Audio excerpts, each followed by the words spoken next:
Okay, it's being called a solar triple threat. A full moon, lunar eclipse, and a visible comet, all happening in the same night. It's exciting. It's a rare event, period. Spectacular images of a meteor streaking across the sky. Exciting stuff, a triple treat, no question about it. Typically, comets that are very far away in the solar system, we tend to see them very, very, very far away. So this comet for us is like, passing in our neighborhood. A warning about the images that we're about to show you now. Some of you might find them a bit distressing. Rescuers are trying to save a number of whales washed up on a beach in New Zealand. This is one of the largest mass whale strandings in New Zealand's history. Look at that, it's very interesting. Conservation officials aren't sure what caused the whales to strand themselves. It's unprecedented, virtually. We went out and saw one of the biggest strandings I've ever seen. New tonight, thousands of dead bees are washing up on a popular beach in Naples. And as you can see, not just dead ones, but ones that are alive too. A bee expert I spoke to on the phone today says this is very unusual behavior for the bees. A plague of vast proportions. Countless locusts have swarmed Bolivia, causing the government to raise the alarm.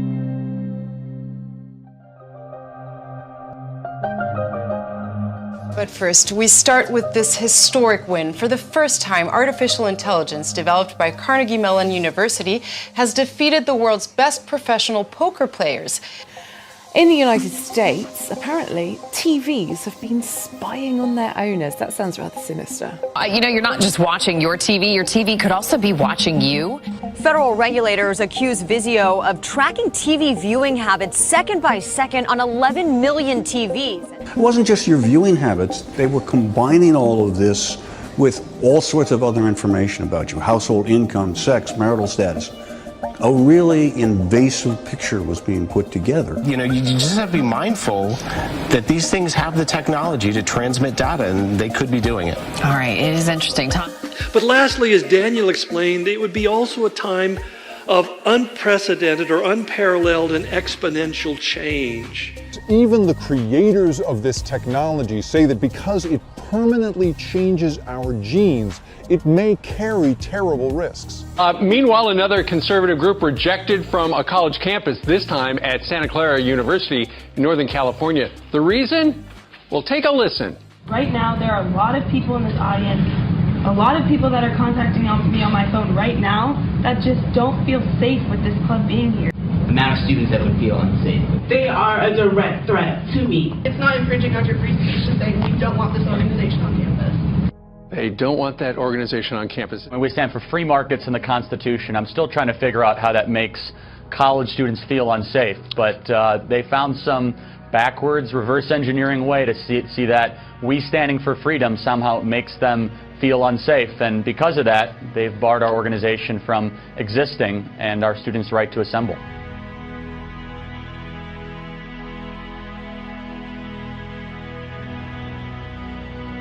And look, a university is supposed to be a place where disagreement, the free flow of ideas happen, where people can say, I respect your opinion, but I respectfully disagree.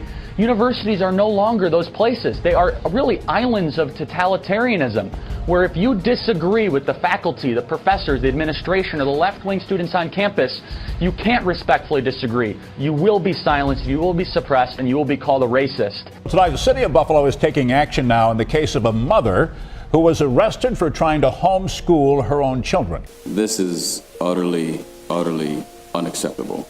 She filed the proper paperwork to homeschool her 2 children, but less than a month later, she says she was arrested for educational neglect. Harris says she hasn't seen her children in 3 weeks.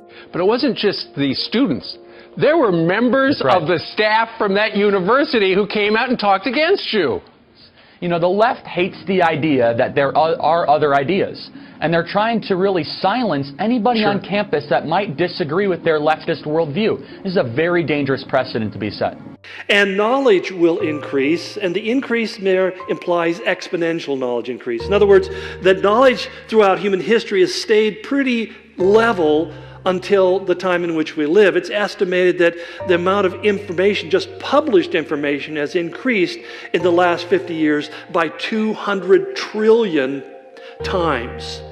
which is a pretty amazing growth in information. Rapid advances are being made in the field of artificial intelligence as the world prepares for the fourth industrial revolution.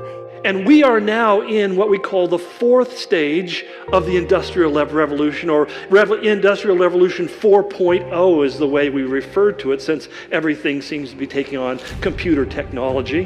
Where really it's an opening of Pandora's box, where the devices in your physical environment can be used to generate attacks into your technology environment. And oh, by the way, it works vice versa. People can now use computers from faraway systems to attack your Internet of Things devices, the locks on your doors, your HVAC and air conditioning systems, your refrigeration systems. You can do all sorts of really scary things in this new world. Well, this is just dandy. Except Amazon is opening up their first smart store this year in Seattle.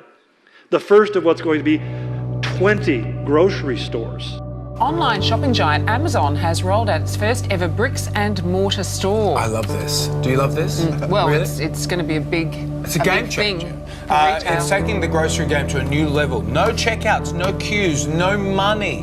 Their store they're trialling in Seattle is exactly that. It's the cashless store. So you or I will go in, we'll purchase our groceries, Amazon will have all our data, and we'll just stroll out. Just walk out. They will simply register as they come through, whether it's through a handprint, a palm print, through eye recognition, because half of you actually in this room are already in the federal government's database. Your facial recognition has already been recorded, 50% of Americans. So that essentially they have all sorts of different platforms that they can use to recognize who you are. That you go in the store and exactly it works the same way. And as again, Amazon said they're going to open 200 of these stores. How many people work in these stores? A couple. A technician and somebody to make sure that there's law and order. That's it. It's going on and on. I mean, it's... but I find also there's this whole issue we talk about the smart grid, and it's an interesting idea that we talk about living in the world of the Internet of Things. I don't know if you're familiar with that term. Well, the Internet of Things, we all see it, right? Our toaster, our refrigerator can be connected, but over and over we're seeing more devices that people are wearing. See, currently IPv4, which is the system that runs most internets, only has 4 billion addresses. And you realize we have over almost 7 billion people on the planet. That means that address is assigned to whatever device you're using, whether it's your smartphone or your laptop or your computer at home or whatever it is. It has an IP address that's your address, and it sends everything that's for you to that address, and that's how you get your email. So they said we need to expand that, and it's really developing beyond anything I can really comprehend into IP version 6, which is an interesting number. But this is where the Internet of Things comes into being, because instead of having each computer having its own address, it turns out that everything has an address, including you.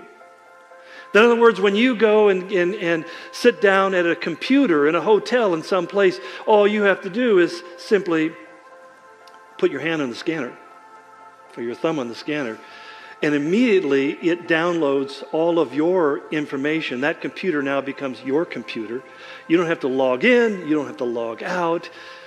It's yours everywhere you go. All of us already are cyborgs. So you have a machine extension of yourself in the form of your phone and your computer and all your applications. You are already superhuman.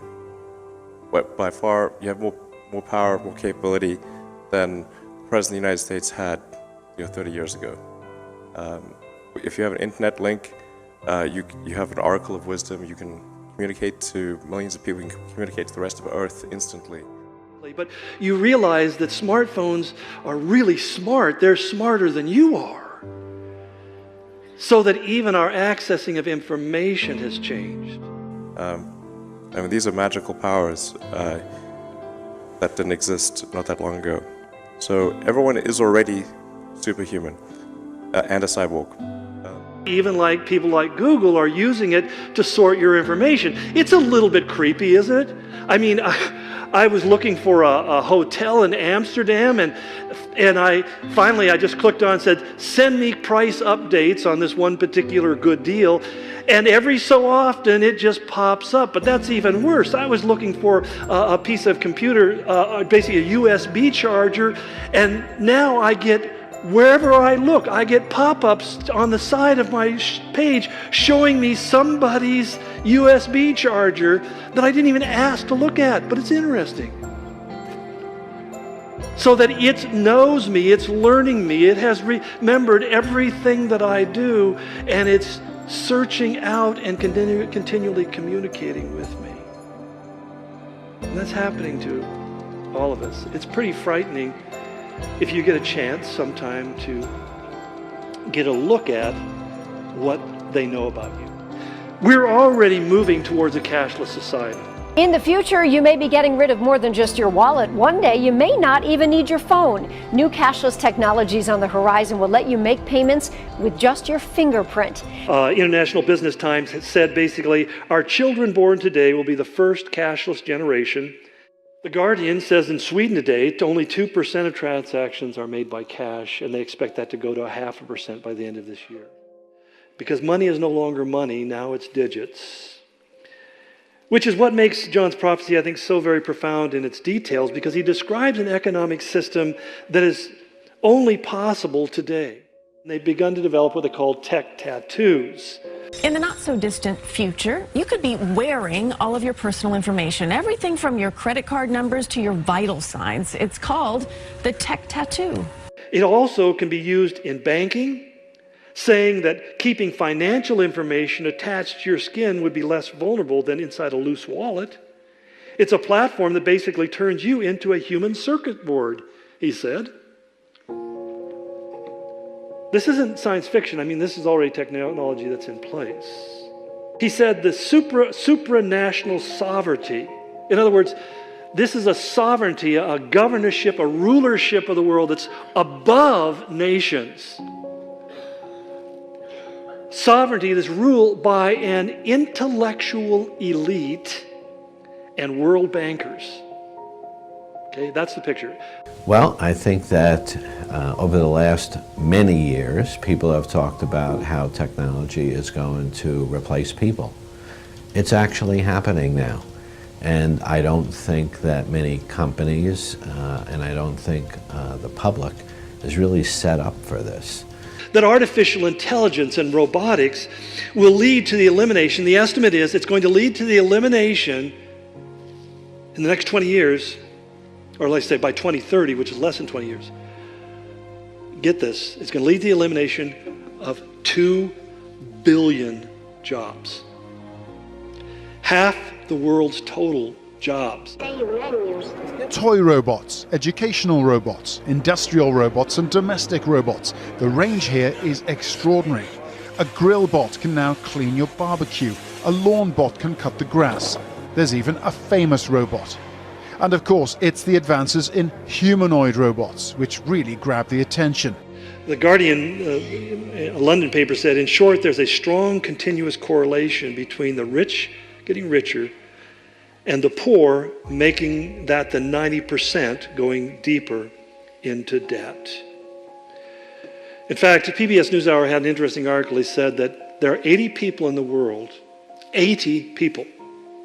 We're talking about this little section over here. 80 people who own 50% of the world's assets. 80 people who own half of everything there is in the world. People are willing to trade freedom, power and freedom and liberty for safety, security. They're willing to do it. They've done it throughout history.